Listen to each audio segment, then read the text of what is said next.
Ladies and gentlemen, if you would like to take your seats, please. We'll be starting with an anthem very shortly, then the choir. Most of you have the program. We'll be doing formal introductions after the choir has sung. So if you would like at the back to please take your seats, ready for the program to commence.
Look after the land, she is a mother.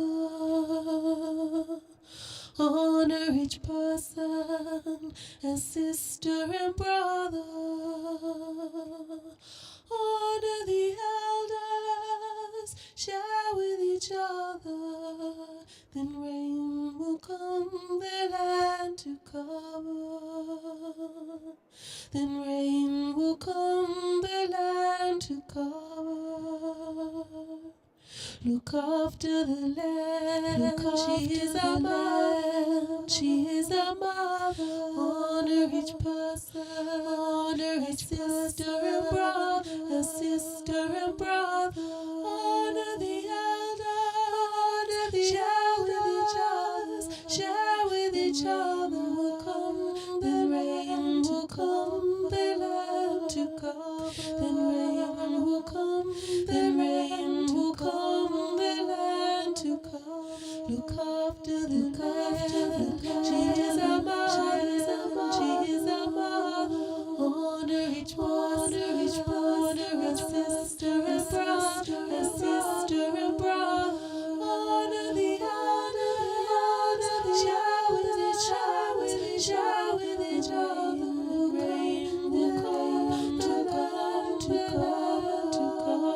And rain will come, will come, the land to come, to come. And rain will come, will come, the land to come, to come. And rain will come, will come, the land to come, to come. Look after the land, look after the land, she is a mother.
Thank you for that wonderful welcome to country, sung rather than said. What nice way to do it.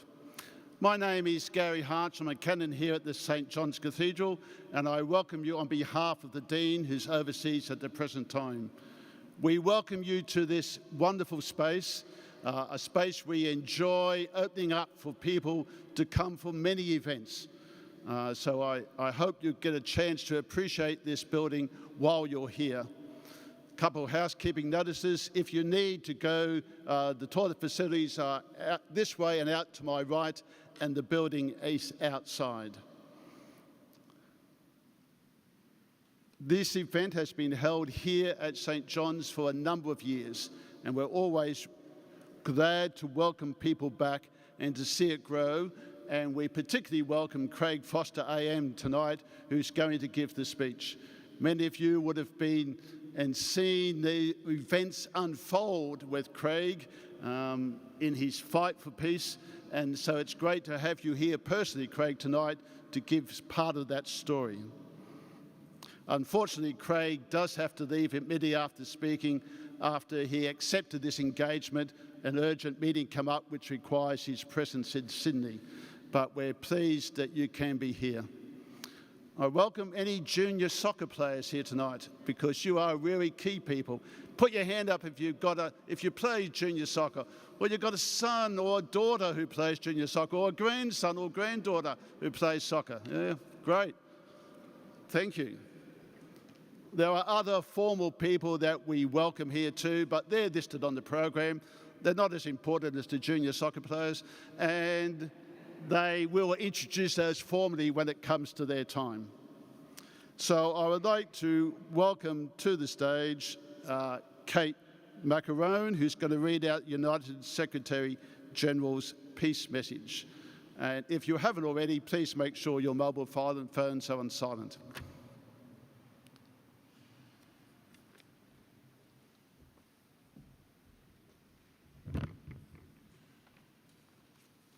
All right, good evening. As we mark this International Day of Peace, people and our planet are in crisis. Conflicts driving record numbers of people from their homes. Deadly fires, raging floods, and soaring temperatures. Poverty, inequalities, and injustices. Mistrust, division, and prejudice. This year's theme reminds us that peace is not automatic. Peace is the result of action. Action to accelerate progress towards the Sustainable Development Goals and ensure no one is left behind. Action to end the war on our planet and its natural gifts. Action to uphold and protect the human rights and dignity of every person, especially as we celebrate the 75th anniversary of the Universal Declaration of Human Rights. Action to use the timeless tools of diplomacy, dialogue, and collaboration to diffuse tension and end conflict, and action for those millions of people living through the horrors of war. Peace is not only a noble vision for humanity, peace is a call to action. Let us commit to build, drive, and sustain peace for all. Thank you.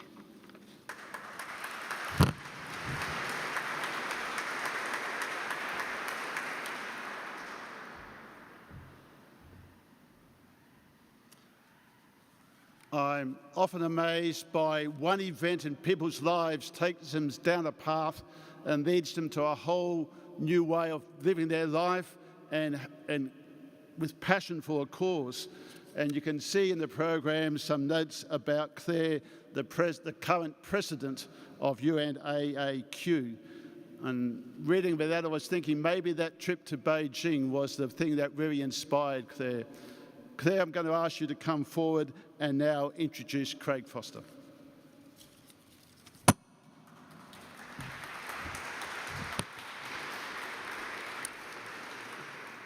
Thank you, everyone. And as we meet tonight at the United Nations headquarters, the General Assembly are gathering to look at the issues that are facing our world. Thank you so much for reading out the message. I think it brings it home to us. Craig Foster is a speaker that we have been wanting to share with at our event for many years. And Craig, we're thrilled that you've come this evening. People know him in many ways: footballer, domestic and international, broadcaster, so well known and regarded, activist and Republican as we know, but for this evening we remember and we celebrate and we hope to learn more about his absolute dedication to human rights. And we know that he has established a voice in Australia which he uses with impact, courage, resilience and determination. So thank you very much, Craig. We know so much. We celebrate your work with the Afghan refugees and refugees across the world, but we celebrate your voice because you use your voice, and it is the epitome of the Sustainable Development Goals, which is leave no one behind. You have ensured that that voice continues to, but people won't be left behind. Thank you.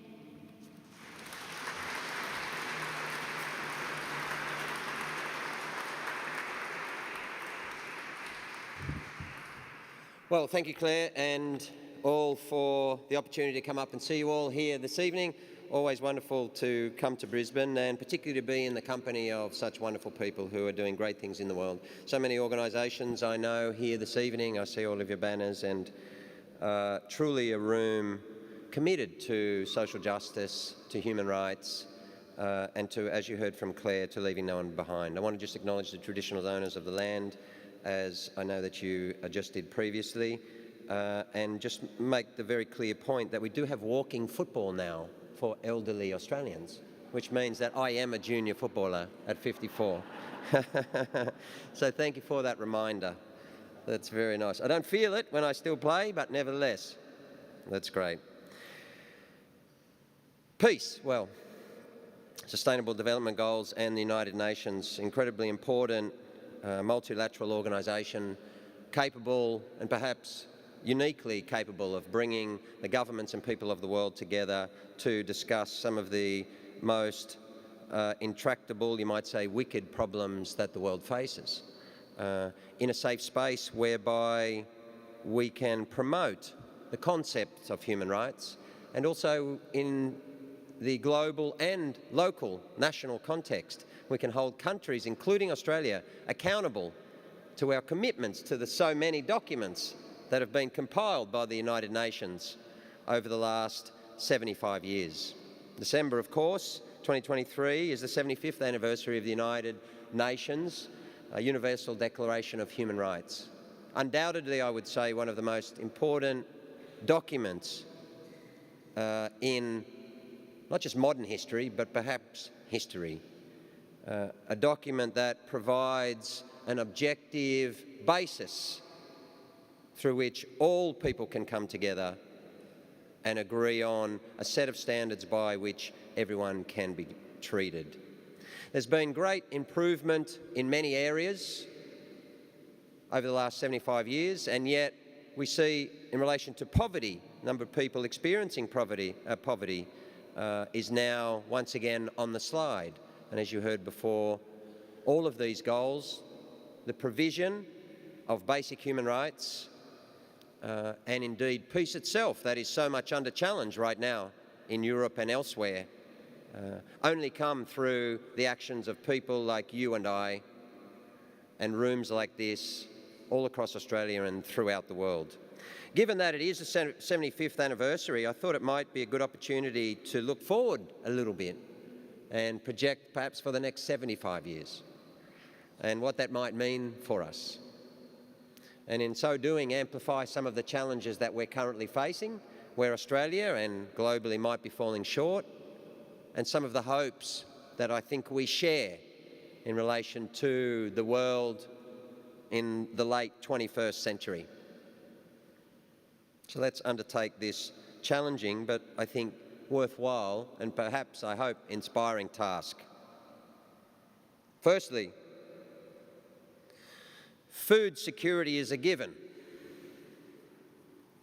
As you know, the basic human right to access to eat today, for you, for your children, for your community, for every Australian, let's just talk in domestic terms for the moment, is a basic human right. And yet, in 2023 in Australia, it's one that this country is still challenged by.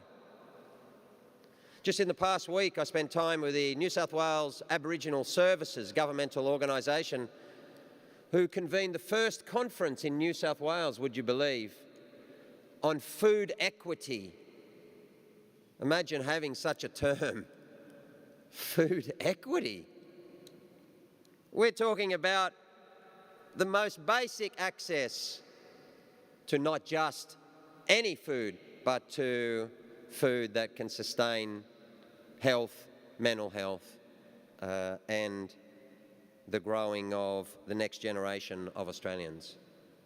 We'll talk a little bit this evening about First Nations and the particular challenges that they're facing, but this is one of the most significant challenges. And what I told that conference was that it's not just about food. Food is the vehicle through which we see prejudice. Food is the vehicle through which we see who's worthy and who's not. Because most of us in this room not only would never allow members of our family or our close community or our organisation to go without, but most of us actually will never be placed in that position. Not by our community and not by this society, nor by this nation. And yet, very, very many are. And I ask you, what is the difference between our communities who have nothing to eat today in what we call a proudly multicultural country and me or you? That difference still exists, and we see that come to life through food. I remember during COVID hearing, not for the first time, but being particularly amplified at that time, the term falling through the cracks when it came to food security. And all of a sudden, people in casual work and students, you'll remember, international students fueling a more than $30 billion industry, one of Australia's largest export industries, were told, sorry, there's no food for you today. There is no food for you today. I had the pleasure of joining and volunteering daily throughout most of that COVID period over 2 years with an organisation in Marrickville in Sydney by the name of Addison Road Community Organisation. And it's so wonderful because it used food to attract need, as so many of you do, I know. And through food provision, was able to find out the other ailments and other challenges that so many people and communities face. And it opened my eyes so deeply to see people coming to an organisation with social trust, which is where I'm standing now today with so many community organisations, where people can come to be asked to talk truthfully, honestly, to express how they're feeling, how they're being treated. And we learned so much. But why are there cracks? What are the cracks? And how can one fall through it in Australia? They're questions that we don't often ask, because most of us are fine.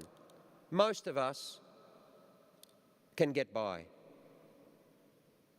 But what we're talking about today in human rights is our obligation, our responsibility, every single one of us, to ask who is not okay, who is not fine, and who cannot eat today. It's just the beginning, the most basic. The second most basic is that's hanging over our head. It's called the roof. And there are hundreds of thousands of Australians who don't have one. You know, I shouldn't laugh, but it is actually comical that in as deadly serious as it is, it's comical that people in Australia do not have a roof over their head. And we're all obligated, because we're all part of this society, and we all have a decision to make about how strongly we feel about all of these issues. And I know there are many to fight, and and I'm a good example of spreading your time thin and perhaps too thin, and wanting to help many different causes. But these are certainly two of the most fundamentally worthy. The fastest rising cohort of homeless people in Australia is women over 55. Can you believe it? Perhaps that being the trigger for Australia to finally say we need to now not just reinvest in social housing, but we need to rethink the fundamental right to a house, to be housed, and to eat in that house every day. I wanted to mention tonight something that is under siege here in Australia, and that is the right to protest. And yeah.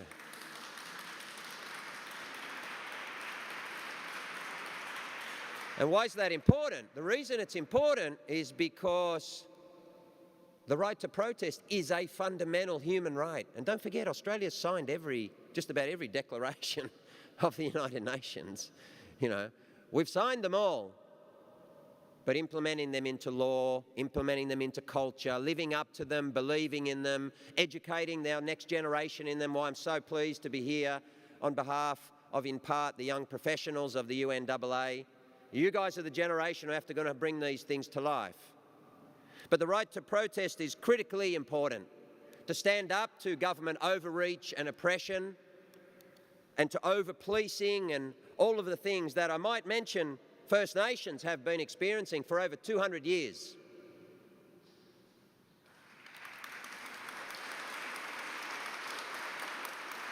Recently, we saw various state governments impose draconian laws, fines of up to $22,000 and 2 years in jail. You all know about Deanna Violet, who in fact was incarcerated.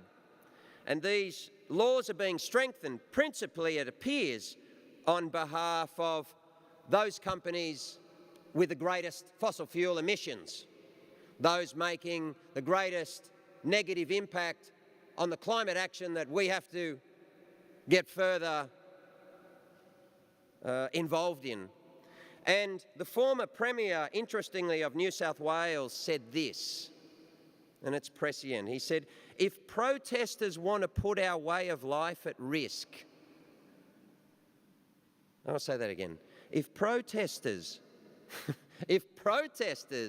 want to put our life at risk, then they should have the book thrown at them.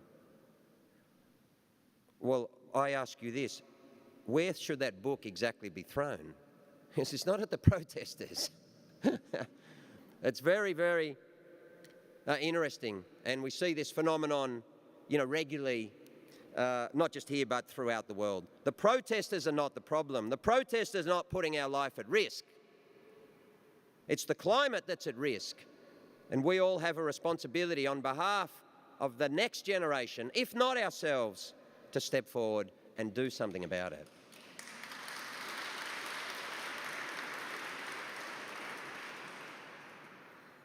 Thirdly, let us dream that whistleblowers in Australia are respected and congratulated.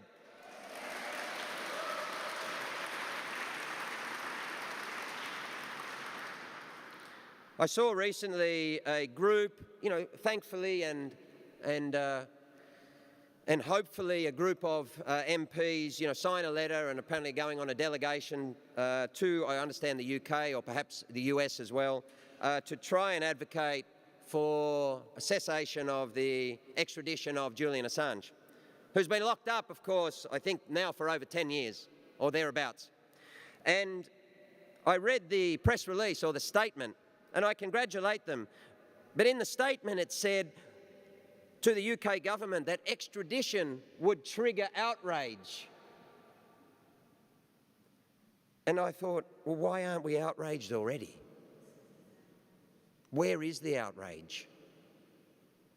Have we lost the ability to stand up for people that are improperly imprisoned and Australian? And it's a big question being asked of the present government, who've made some, I think, helpful statements in this regard. However, we need to see action as a country.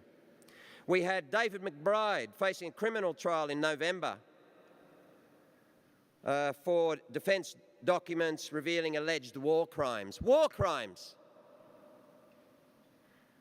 The first criminal trial related to such allegations by Australian military personnel in Afghanistan. Extraordinary Richard Boyle is fighting 24 charges relating to blowing the whistle about Australian taxation officers' aggressive pursuit of tax debts from small businesses. Do you, like I, not see parallels between that and robo-debt? And where we arrive there with deaths, suicides, extreme amount of harm. If we shut down people who are prepared to stand up against power, internally or externally, robo-debt is the ultimate outcome. What we need is a society where that's stopped at birth. That takes great courage, great courage. But it also takes a society willing to stand up for those people. And I wonder how prepared we are to do that at the moment. Here's one that is particularly close to my heart. And again, looking forward, perhaps 2, I hope, maybe 5, maybe 10 years, but where we can say in Australia that refugees and asylum seekers are human.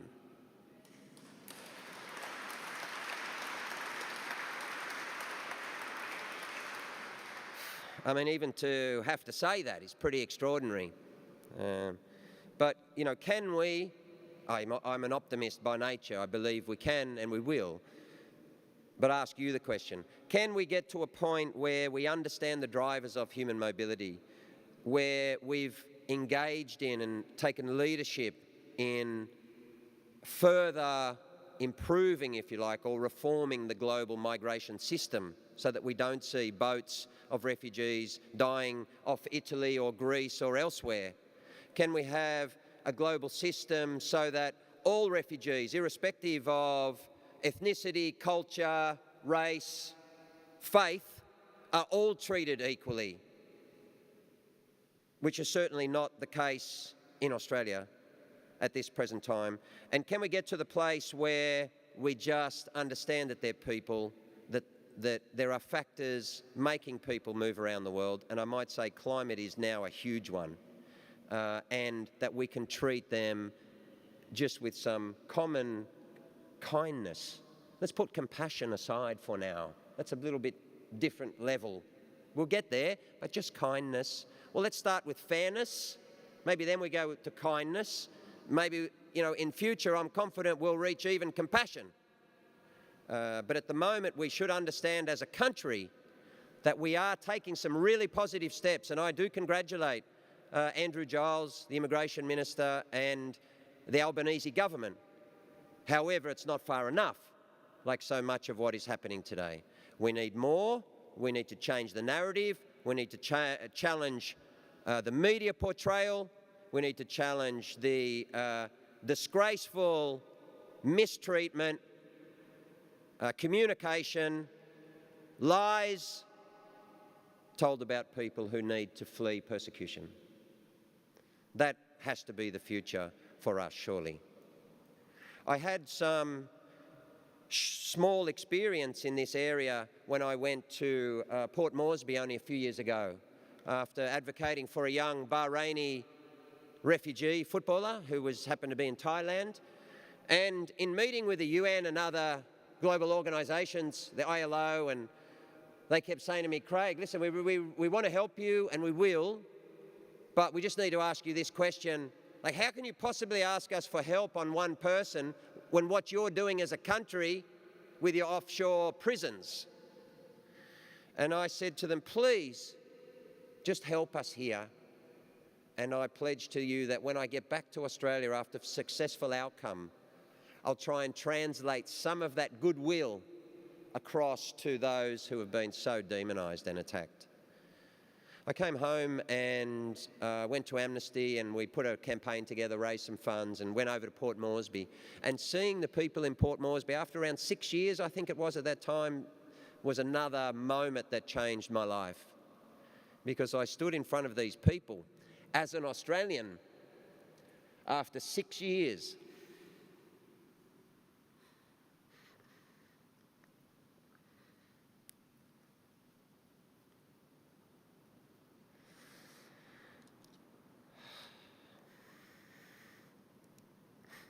And it's when I think about the impact on us as much as them that I get emotional. Because what is the impact on our culture? What is the impact on our next generation? What is the impact on our sense of self, nationhood? Well, that can't be it. And I was told by Amnesty before I went, I had to sit with I'm no expert, so I had to sit with a psychiatrist who said, listen, when you go there, you need to be really careful. These people are in, a situation of extreme harm. And there's only one major rule is this, Craig. I said, what is that? They said, whatever you do not give them any hope. I said, what are you talking about? They said, you cannot give them any sense of hope that you are capable of doing anything for them. The reason being is because they've been so harmed already that just the skerrick of hope, once again taken away from them, can lead to the most awful outcomes. So I went shaking, and I was speaking to some of the leaders, Behrouz Booshani and all the names that many of you know, and a gentleman walked up and he looked at me with glazed eyes and he said, barely able to hold a sentence, do you have a resettlement offer for me? I said, I'm sorry, sir, I'm not here for that, I'm just here. The person's like, do you have a resettlement offer for me? I said, I'm sorry, this is a person here from Amnesty, please come here. This person will be able to, answer your question. And I walked away, and one of the main leaders, well known, came up to me and said, do you know who that was? I said, no. He said, that was an Iranian man, and when he was back home 6 years ago, he was a neurosurgeon. And he is an angel, because for the first 3 years, he tried to heal everyone. He was part psychologist, he was part doctor, and he could do magic with the Panadol that they threw at us for every ailment. He looked after everyone, they said, until his family were further harmed back home after years, and he could no longer cope. And so today, all he does is exist on painkillers. So he had to switch his brain off in order to get through another day. And I looked at him and reflected and thought, that's the end point. That's how bad it was. We put humans in a position where they couldn't think and they couldn't feel for another day. And again, I ask you, would we allow that for ourselves, for most of us? And when an Australian goes abroad and may get in trouble somewhere, how do we feel? We feel pretty aggrieved. We feel pretty aggrieved. So it's the hypocrisy that also attacks my sensibilities as an Australian. How can we don't want this, and yet we're doing exactly what we're so against for ourselves? And I think that needs to end. Further to that, we've exported this cruelty now, not just to the UK, but to the EU. So the same rhetoric you're hearing out of Rishi Sunak and others in the UK about stop the boats. The boats are fine. The boats aren't going to be hurt. The boats don't have trauma. The boat is inert. The boat's made out of metal or wood. I don't know what it's made out of, right? Why are you worrying about the boats? Why don't you start thinking about the people in the boats? I think that's the point. But that's also the point of the slogan. And now we heard just in recent days from one of the heads of the EU, I understand, saying the EU will decide who comes across EU borders and under what circumstances. Identical. Identical. And I think Australia should be an exporter of well-being. We should be an exporter of good. We should be an exporter of rights. We should be an exporter of democracy. We should be an exporter of compassion. We shouldn't be an exporter of that.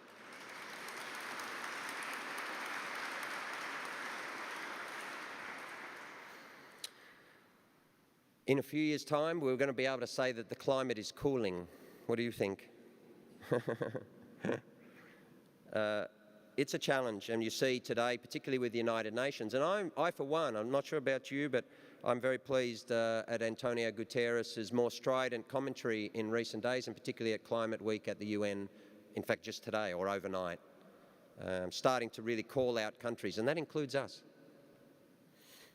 And so Australia is starting to take more steps than before, sure, but we have to all understand that the science is very clear, and the world, we're relying on the world and the world is relying on us. And if at any time, certainly in my lifetime now, whether it's human mobility driven by conflict or climate action itself, there hasn't been a time when Australians need to be more globally connected and to think of as citizens of the world.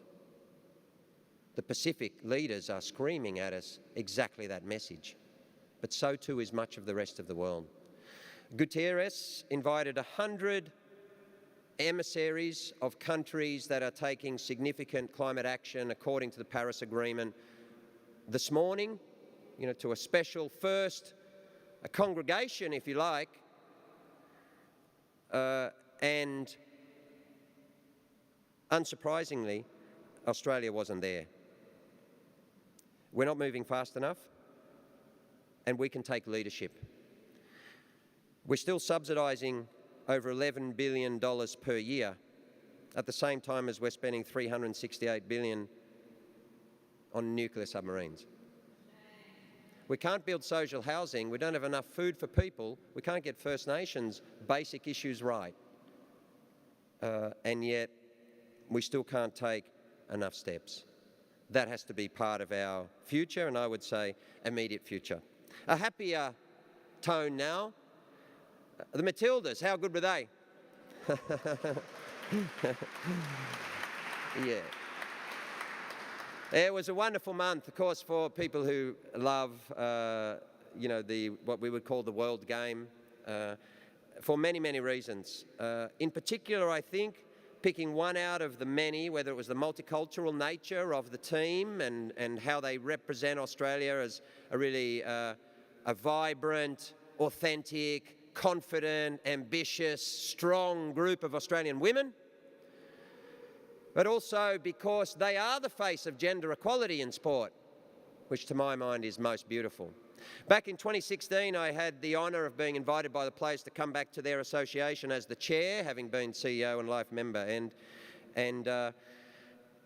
in running a governance review, it very quickly became clear that women didn't have access representation on the board of that organisation. It was all male players and Socceroos.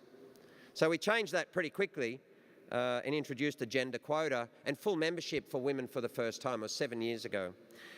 That took the males as allies to actually make that decision, which was really important.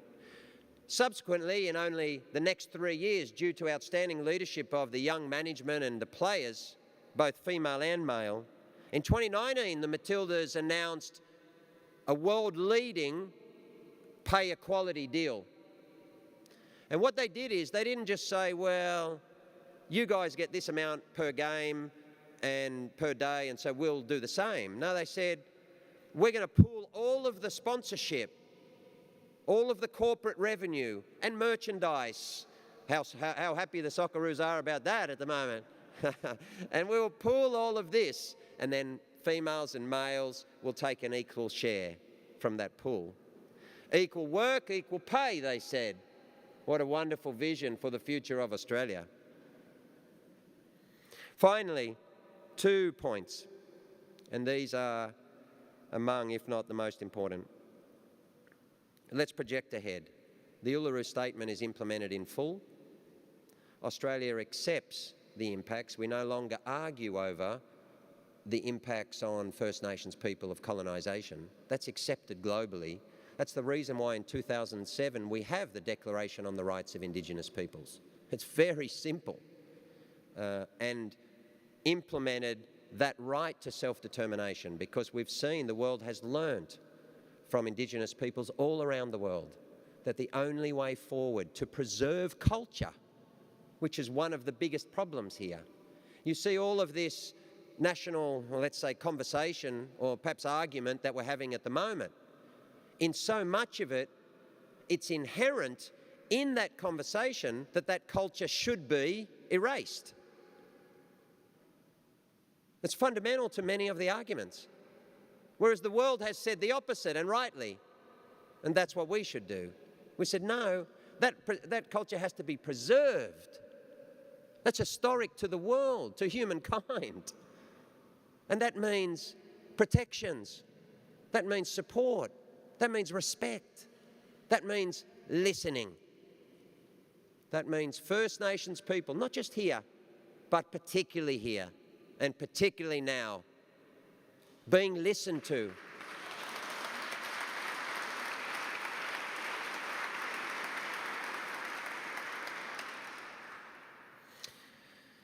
It's an opportunity that we're being offered at the moment to actually reach back in history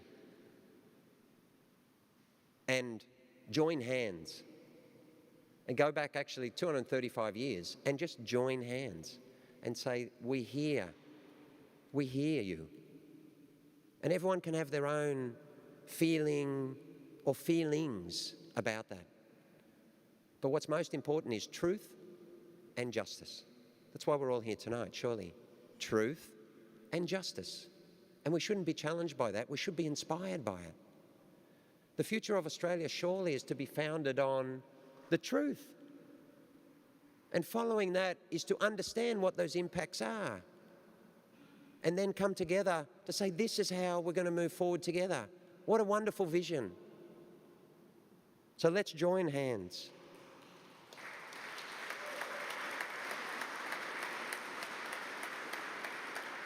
And finally, and this is obviously very dear to my heart, but in the future, and I hope it's only a couple of years away, Australia is a very proud republic.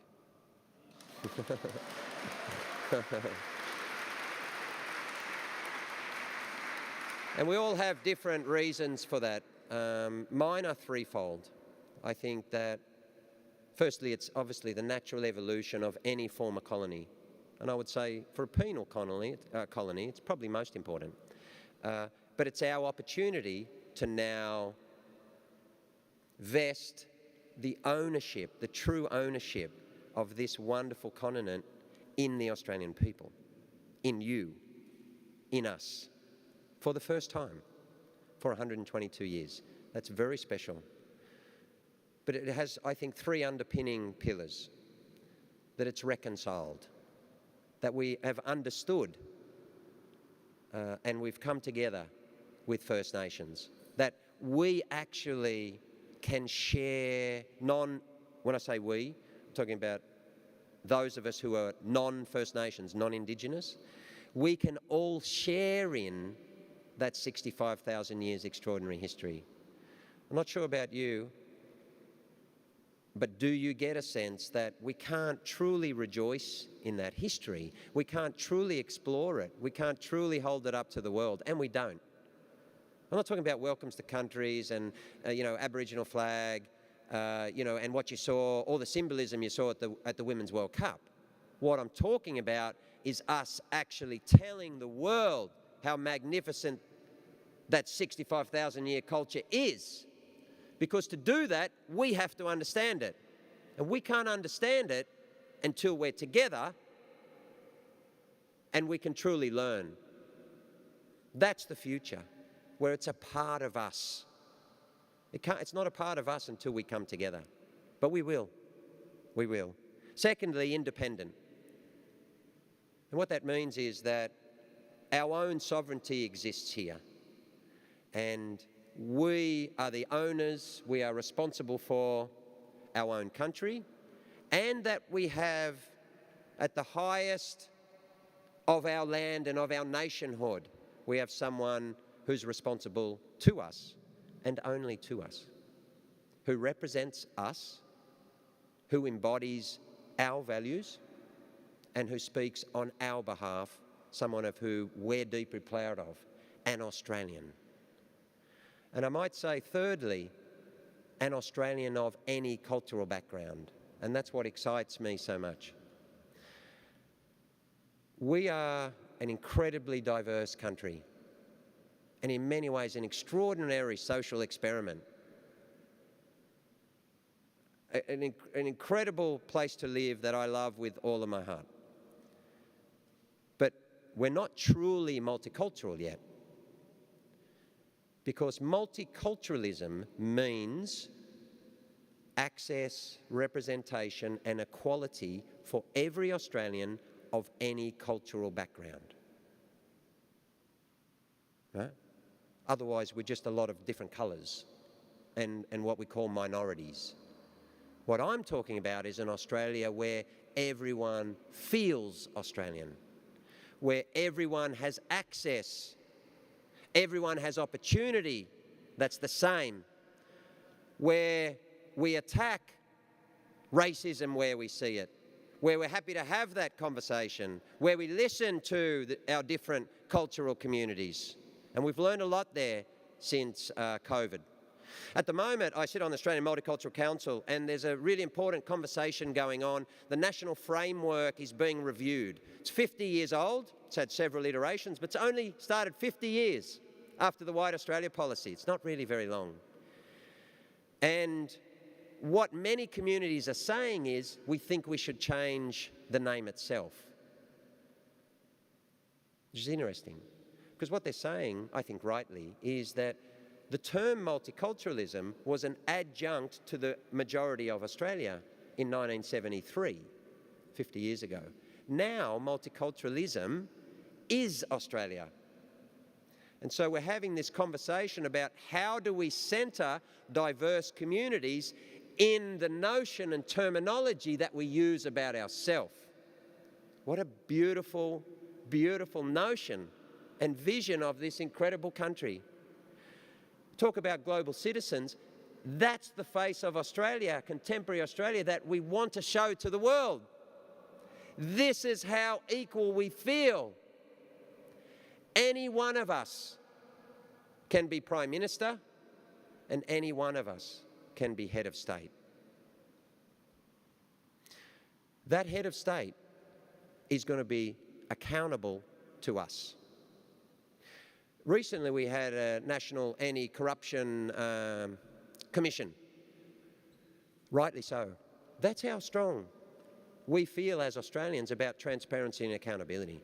And when that's missing, we end up with 5 secret ministries, different ministries. That's important to us. To strengthen our democracy, we need anyone in this room or outside to be able to go to the very highest position in this land and represent us around the world, and that person has to be accountable only to the people of Australia. That Australia is a beacon to the world. That Australia is a representative of true democracy in a world that is so challenged when it comes to authoritarianism, when it comes to conflict, when it comes to lack of peace. We can be a standard bearer for what is right, what is just, and what is fair. That's the Australian Republic. Thank you.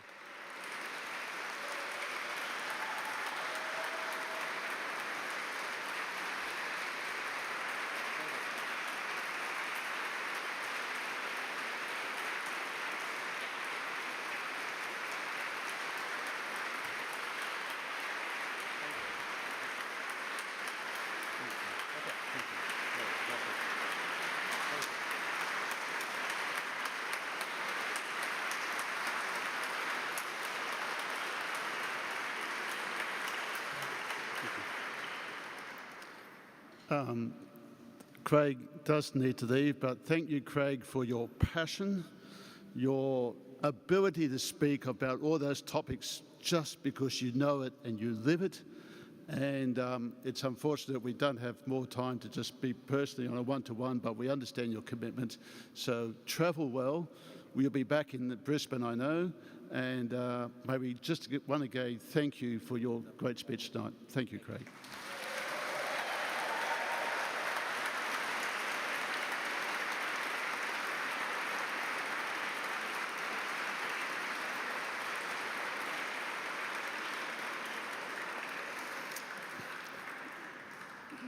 We know this event was originally advertised.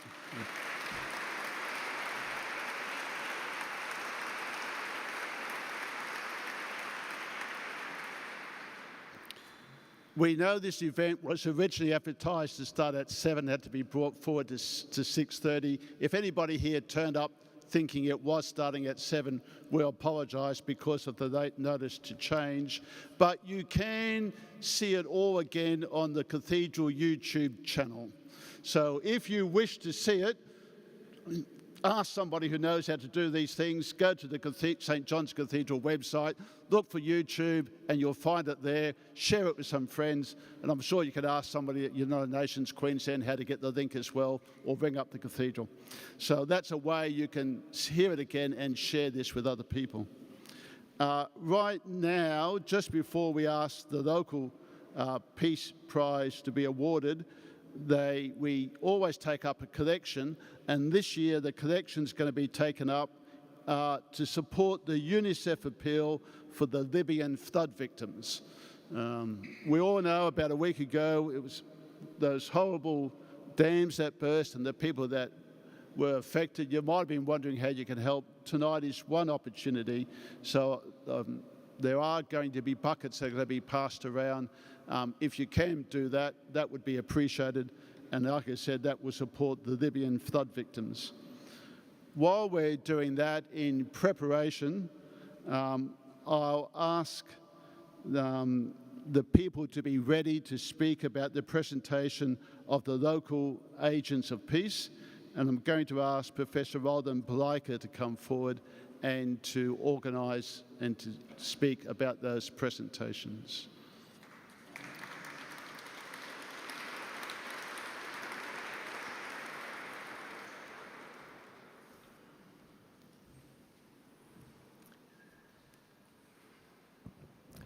Good evening, everyone. Wonderful to see you tonight.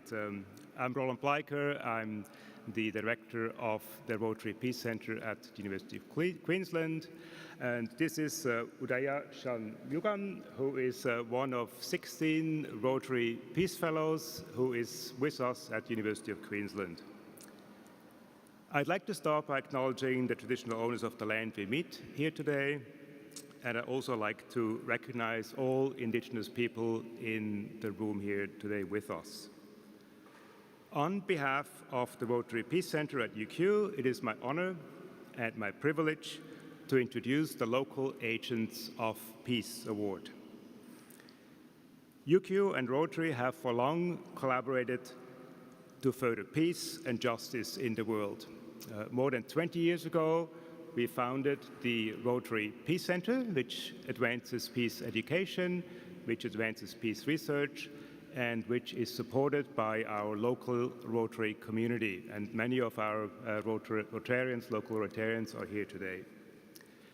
Now, Udaya and I are now going to hand over the awards that we're handing out.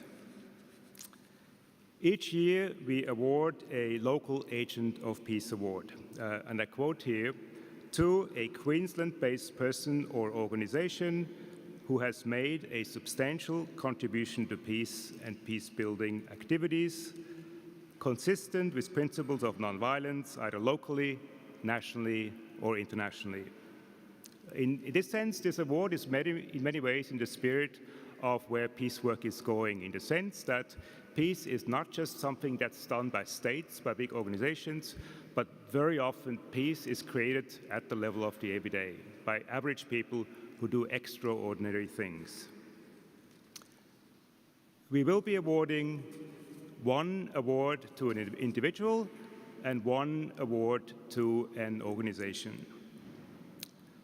First, the Local Agent of Peace Award, that goes to an individual.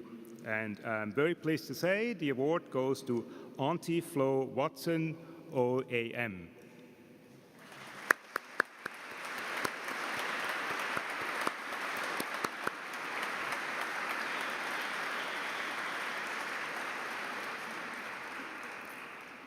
Now, Auntie Watson unfortunately had to send her apologies this afternoon. She's not able to join us, but my colleague, Dr. Anne Brown, will say a few words. But before then, Udaya will introduce Auntie Watson. Thank you, Roland. Auntie Flo is an elder, a traditional owner, and member of the Guangaji people of Yoruba, North Queensland. Auntie Flo has made major contributions over many decades, supporting and advocating for Aboriginal and Torres Strait Islander communities in different parts of Queensland. She has done so by telling her own family history, which is linked to a violent colonial past. But she has also done so as an activist and community worker in the spirit of healing and nonviolent reconciliation, standing up for those who are marginalized.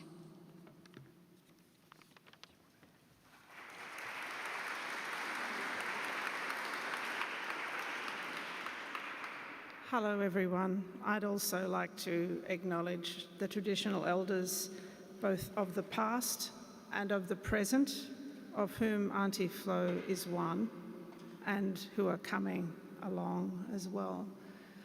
I don't know what Auntie Flo would have said because she's had a health issue which was unexpected. But I do know that she wanted to accept this award, and she was very moved to get this award. She wanted to accept it on behalf of the stolen generation. And she is one herself and a descendant of the stolen generation. And if I could just, there's a great biography and also that's been mentioned, but if I could just pull out one small thing. Her grandmother was shot and killed by troopers who were taking her children from her in the Palmer River, probably around the 1930s. They also killed Auntie Flo's, one of her aunties and one of her uncles, who were small children at the time. And Auntie Flo's mother was shot but survived and grew up in sort of a state institution, basically. Auntie Flo has come from this context, a hard upbringing, to be someone who has worked all her adult life for cultural understanding and for children in particular. So her work now, she's worked with great generosity and goodwill. And her work now up in the Caboolture area with the Pumicestone Indigenous Education and Employment Council, a community organisation, is trying to look after young kids who are not at school, often Indigenous kids, because they've been expelled, they're playing up, they're not fitting in, and trying to keep them away from the justice system, essentially. And if I might just add, you might be aware that the state government has overruled the state's Human Rights Act in order to put children legally into adult watch houses, children from the age of 10, detained often for minor misdemeanours. I realise children can also do bad things, big things, but often for minor misdemeanours. Queensland has the greatest number of children incarcerated in the country. So Auntie Flo is in her gentle and welcoming way working against this. This is something we could all think about and work on.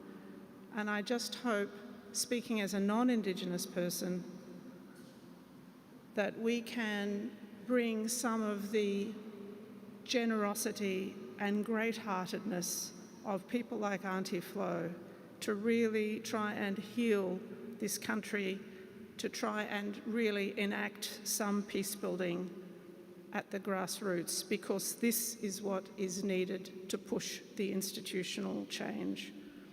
Thank you.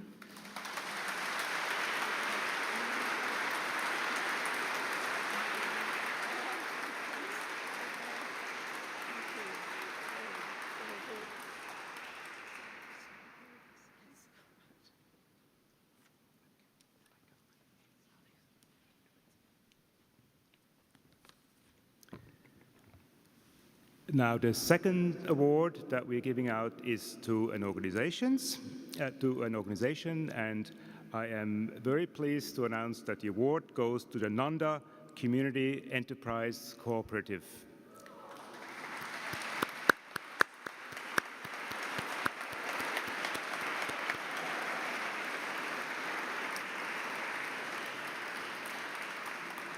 I would like to welcome several members of the cooperative tonight: the President, Bernard Denis, the Secretary, Maury O'Connor, members Toreen Lea, Leslie Bennett, Chris Lockhart, and Alan Duffy. Over the past 25 years, the Nanda Cooperative has tried to create meaningful work opportunities for people with learning difficulties. This includes workers with either an intellectual disability or mental health issues. The primary goal of the Nanda Cooperative, which also works with refugees and asylum seekers, is to ensure the inclusion of what many people take for granted. That is, access to employment, being part of a community, and being able to make decisions that affects people's lives and livelihood. So big congratulations to you and for all the wonderful work you do.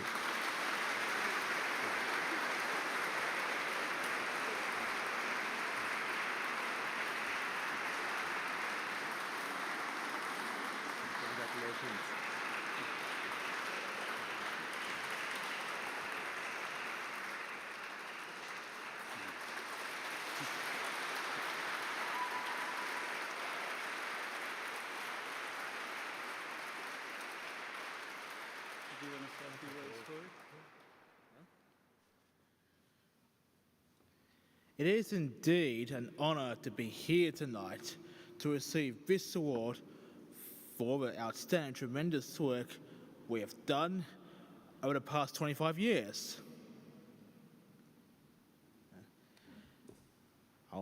We'd like to say a big thanks to our partners and supporters, especially the Brisbane City Council, for their support they give to us every year to continue the work that we do every year.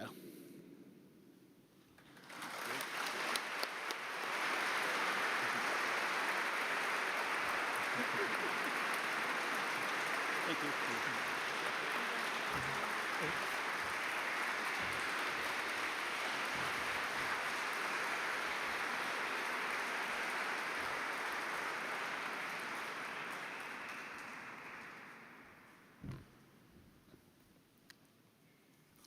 I can imagine that's going to have pride of place when you walk into the community centre at Nunda, which everybody can see it. So I hope that's a great sign, and thanks for the work you do.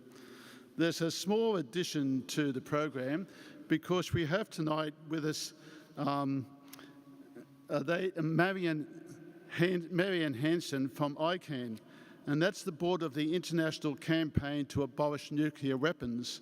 They were recently given a Nobel Peace Prize for their work, and the prize is actually here tonight.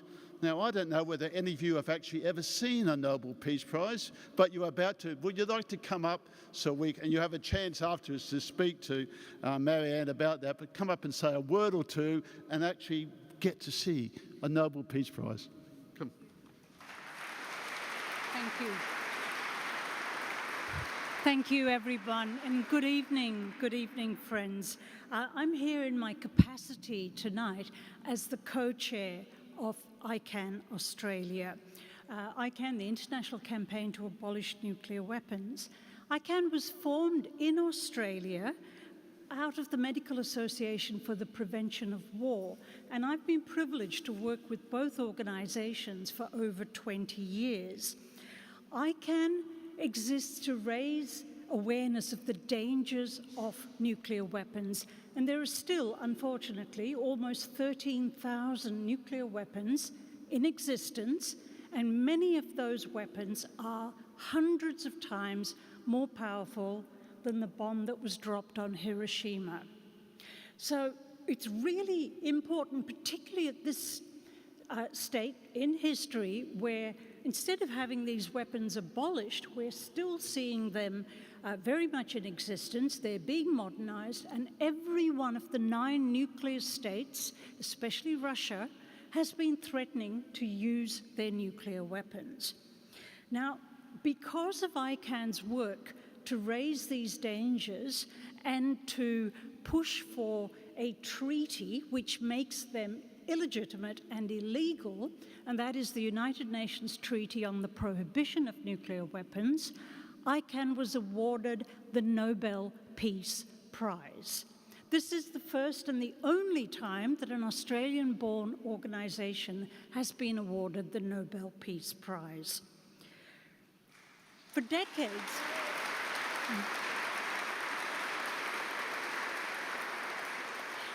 this campaign is something that is not new, and the idea is that in the same way that chemical weapons, biological weapons, and landmines have been delegitimized, so too can nuclear weapons. Now, I stress that this is not my medal. This is a medal that ICANN, which is now an international organization, has been given. And I will be at the back of a church at one of the stands. If anybody would like to come and have a closer look or a photo opportunity, you'd be very welcome to do that. One thing I would leave you with is to ask you to support ICANN's aims, and in particular to ask the Australian government to sign the United Nations Treaty on the Prohibition of Nuclear Weapons.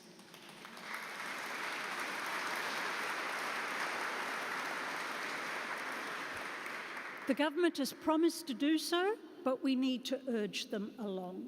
Now, the medal goes back to Melbourne tomorrow. We call him Alfie, after Alfred Nobel. He's in a museum in Melbourne, but given that today's the International Day of Peace, we thought it would be an opportunity for people to see the Nobel Peace Prize. So please feel free to come and have a look later. Thank you. Thank you.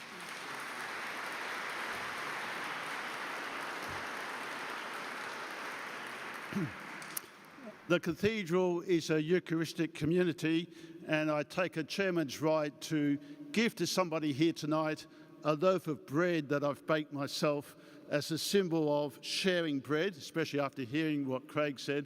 And I can't think of anybody more deserving tonight than the Nunda Community Centre. So would somebody from the Community Centre like to come and receive a loaf of bread?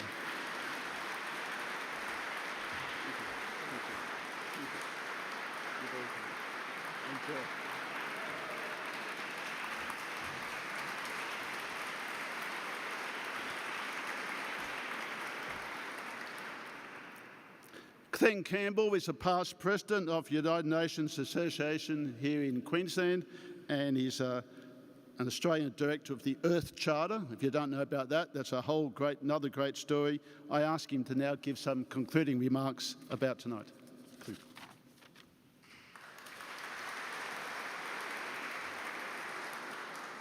Thank you very much. And I'd like to acknowledge you all as global citizens. And you know, tonight, we saw one real global citizen, didn't we? We heard from him, Craig Foster. We saw his journey, and he included all of us in that journey. He talked about fairness, justice, and that's why we are all here, because we are one family. As the United Nations Association, we have a real family. Craig came here as a guest of the young professionals. And guess what? Craig signed a special soccer ball. No, I think I'd better give it the real name. It's a football, right? And he gave it so that we could present it to someone. Now, don't you think Craig would like us to present that soccer ball to our future generation, our future leaders? I think we could give this soccer ball from Craig to perhaps a very budding young Matilda. I think she may be about 5 or 6 rows down there. So, Kate, could you take down the soccer ball from Craig Foster to give to our budding Matilda, but as part of our family?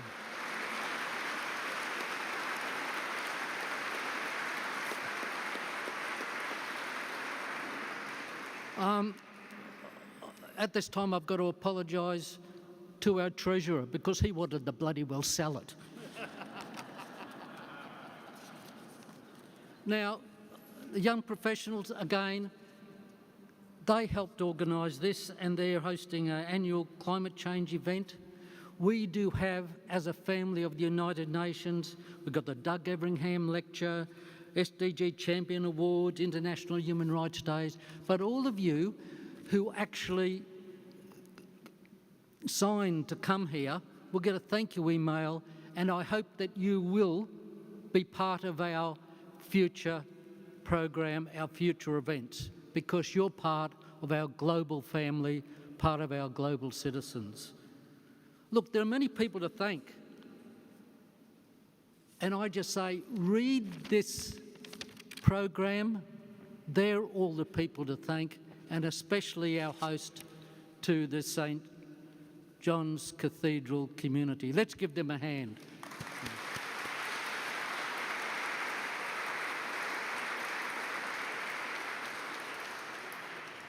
But Craig was very certain about the things that do keep us together.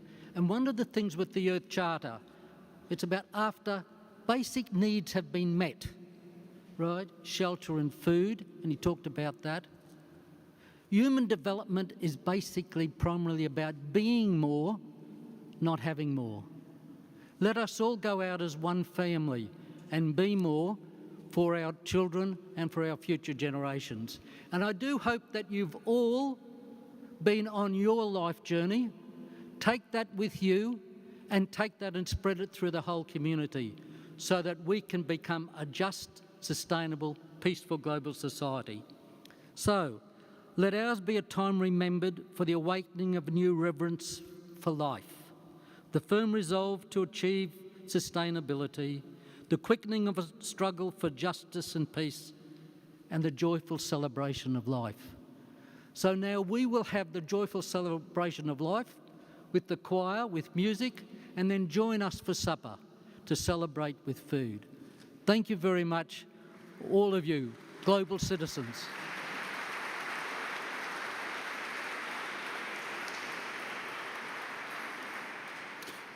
You heard the Brisbane Combined Unions Choir at the start of the program. We welcome them back now.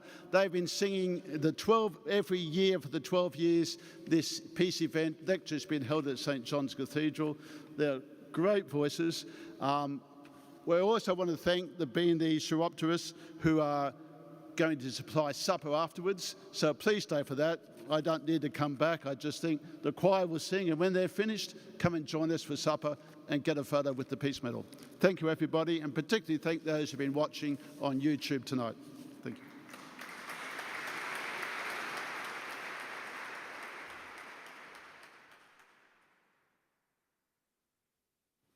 Good evening again.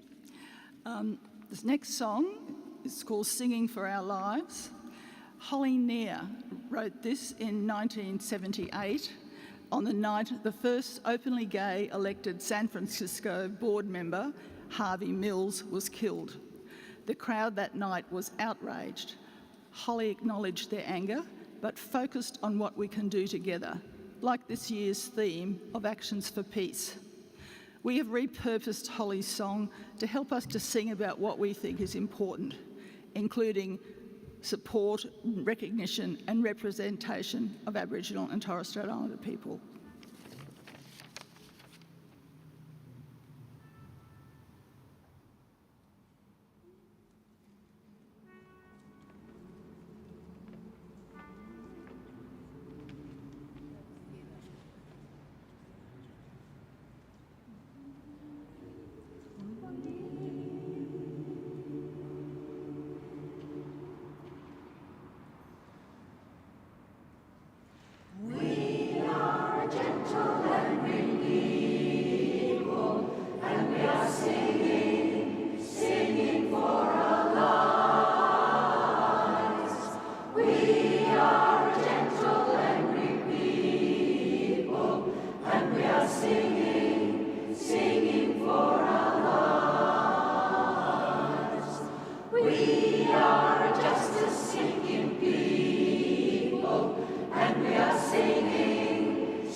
Seeking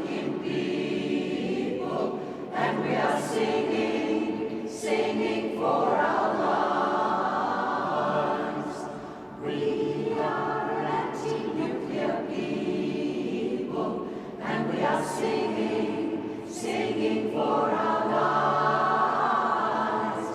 We are an anti-nuclear people, and we are singing, singing for our lives.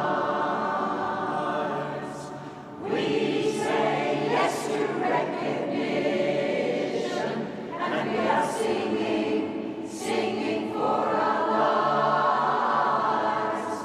We say yes to recognition, and we are singing, singing for our lives.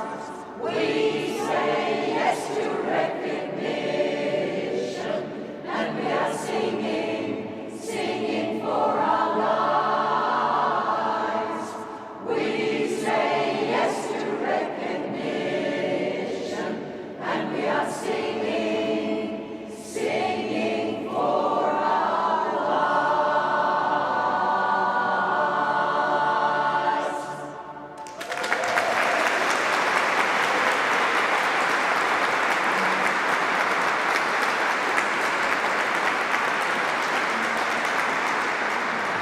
Thank you. Good evening, ladies and gentlemen. To set the context for our next couple of songs, I want to just quote from the Statement from the Heart. And it says, when Aboriginal and Torres Strait Islander people have power over their destiny, they will flourish. They will walk in two worlds, and their culture will be a gift to their country. Our next song is our way of supporting the Yes campaign. It is a song that was written by Susie Pratton. It's called Voice.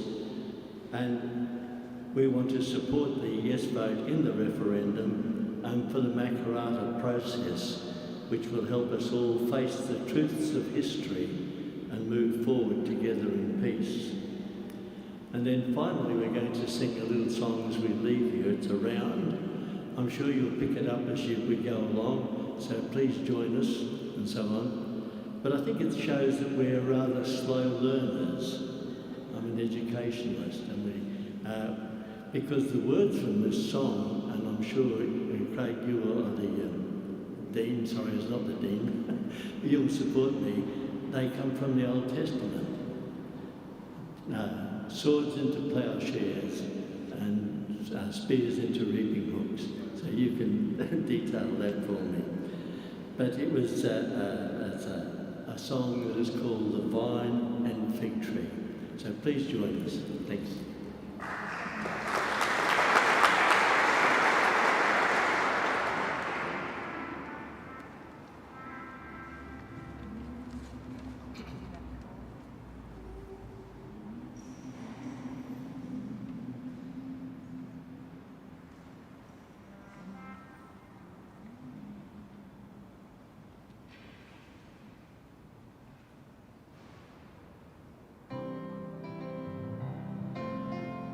You made a statement from the heart.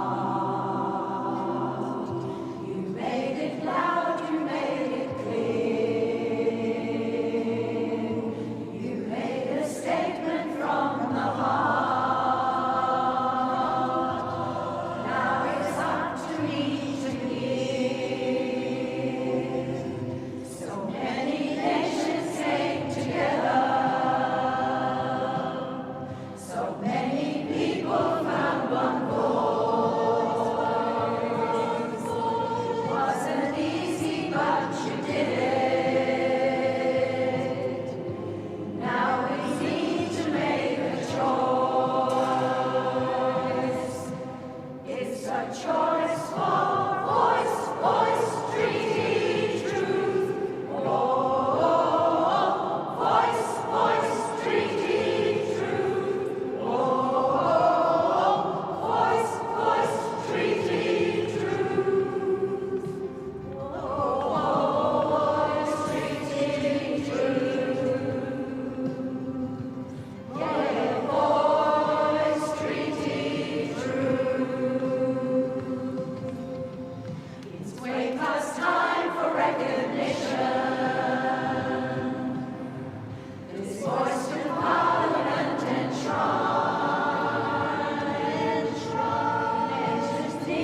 It's a Bluetooth speaker. At least Judith did not get a phone call.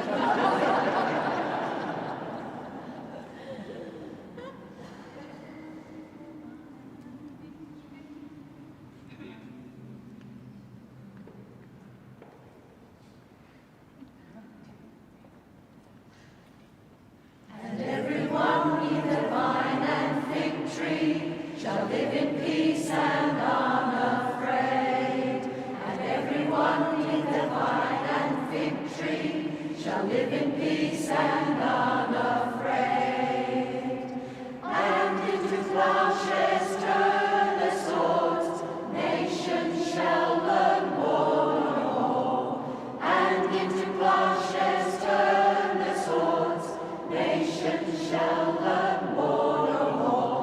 Everyone neath the vine and fig tree shall live in peace and